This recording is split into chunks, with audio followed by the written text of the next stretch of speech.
Hey everyone, just want to encourage you to be able to spend some time this week reflecting on this past Sunday's teaching where we were talking about the parables of the sower. And I just think it's important we talk about participation, and that's just not on Sundays, but also throughout the week. So if you can just take a little bit of a pause in your schedule to reflect on it, and I think you'll get a lot more out of it, and it'll help you in your life some more. But we're in this series called Your Story Matters. And the big thing that I want you to get out of this is that you're worthy and that you matter. Not only do you matter to God, but you matter to us. And I don't want you to ever doubt that. I don't want you to ever walk around with that anymore. And this is something that I really hope that you take time to really think about. Because I feel like too often, too many folks disqualify themselves and they don't feel like their story matters. And that's just a lie. And I want you to wrestle with that. I want you to understand that you belong, that you're accepted, you're loved. God says that He first loved us so that we could understand how to love others. And that starts with just that message of how do you love who you are. And you are worthy. And we're excited that you're with us and that you want to participate with us. And so we're excited about that. Let's go into the story. I just had a few points for you to consider. The first one is the farmer goes out and sows his seeds. And, the farmer in the story represents God.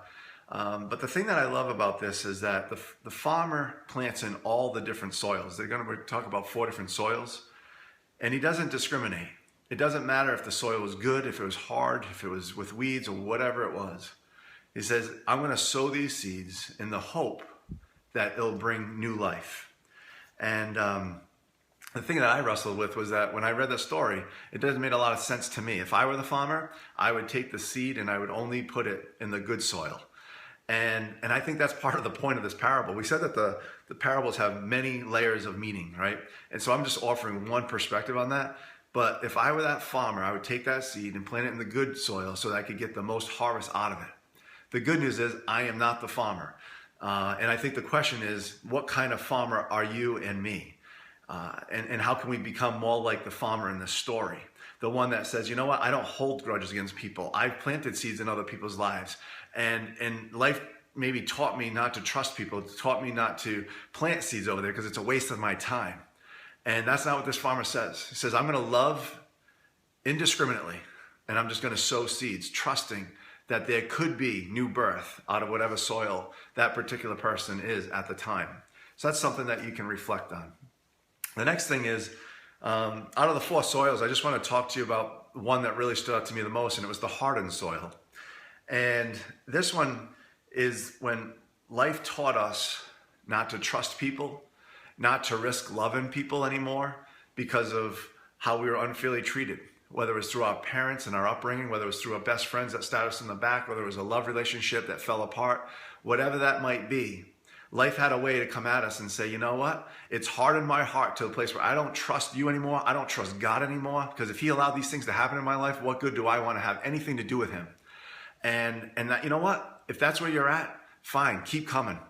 Keep coming, keep wrestling with that, because I hope that you'll continue to understand more about God and His nature. And it's okay to wrestle with that. It's okay to have those feelings and to be angry. But my point is, I want you to keep loving people, because understand that we are going to get hurt.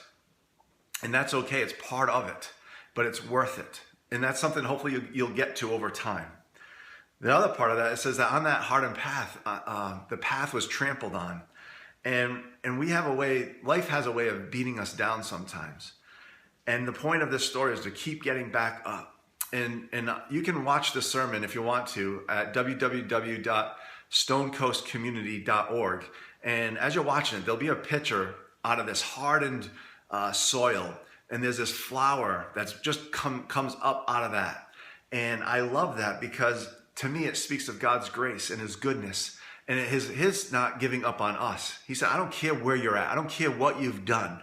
I love you, and I'm going to keep planting seeds in you, expecting new life, expecting change, expecting you to maybe turn back to me and have new beginnings. And that's the God that we serve, and I hope that you wrestle with that this week.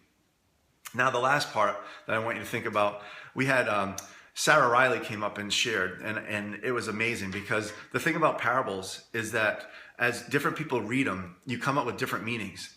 So for her, she sent me an email, and she said the biggest thing that she got out of it was that the good soil consisted of all the other soils.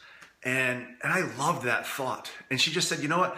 The good soil's there, even in that hardened place, but it just needs to be turned over. And it needs to be turned over, and it needs to be turned over. It needs to be cared for and cultivated, but it's still good soil.